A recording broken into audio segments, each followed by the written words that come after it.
Hi everyone, welcome back to another watercolour painting session. I'm still messing about with my hot pressed watercolour paper at the moment, and I thought I'd do this one speeded up for you today.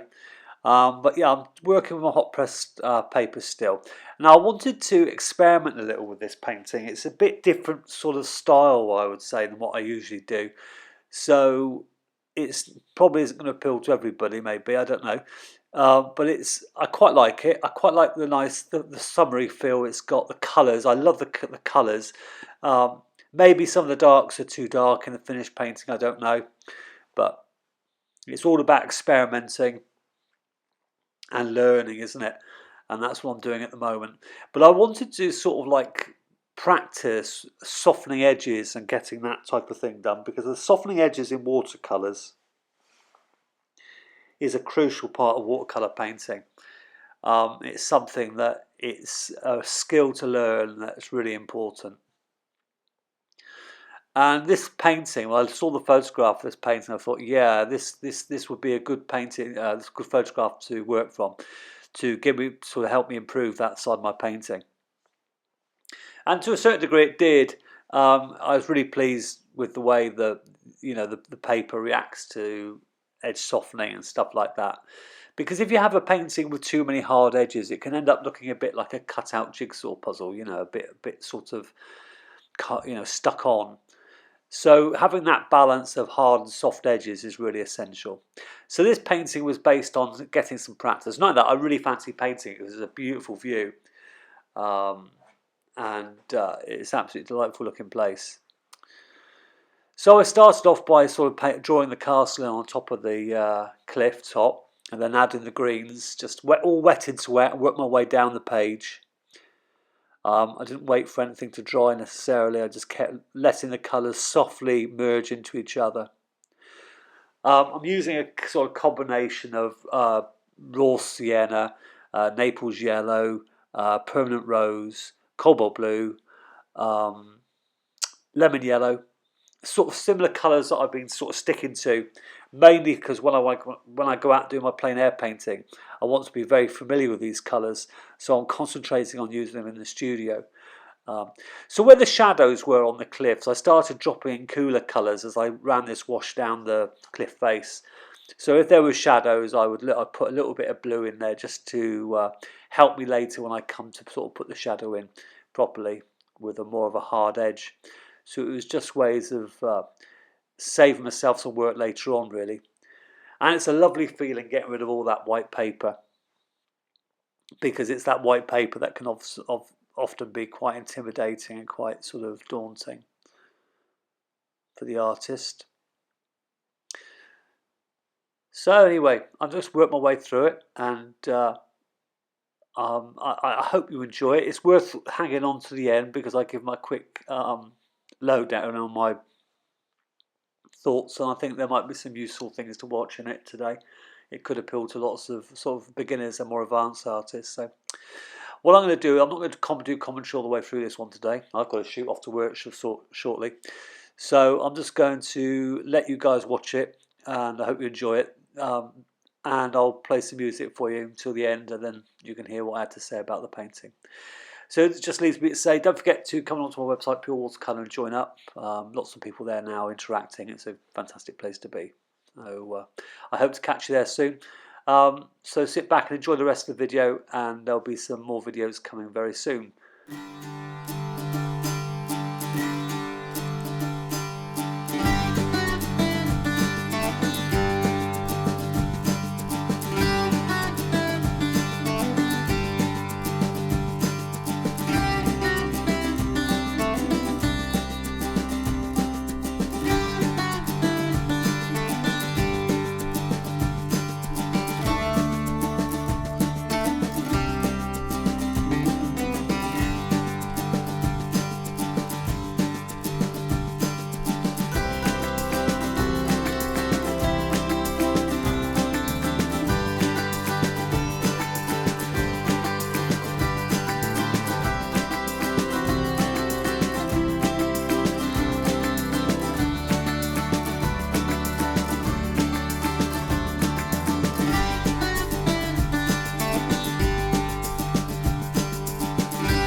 So there we go, there's the finished painting. What I was looking for was kind of, you know, just quite an impression. I wanted to really practice softening edges with this paper and getting used to sort of like seeing what we could do with it really. You know, it's a bit overworked, I think, but you know, I don't know, I quite like it. I quite like the feeling of what it is, and the colours. I think it's the colours I like really, and I love these lovely cool greens here on the shadow side. I like to have done a better job on the sea, maybe, but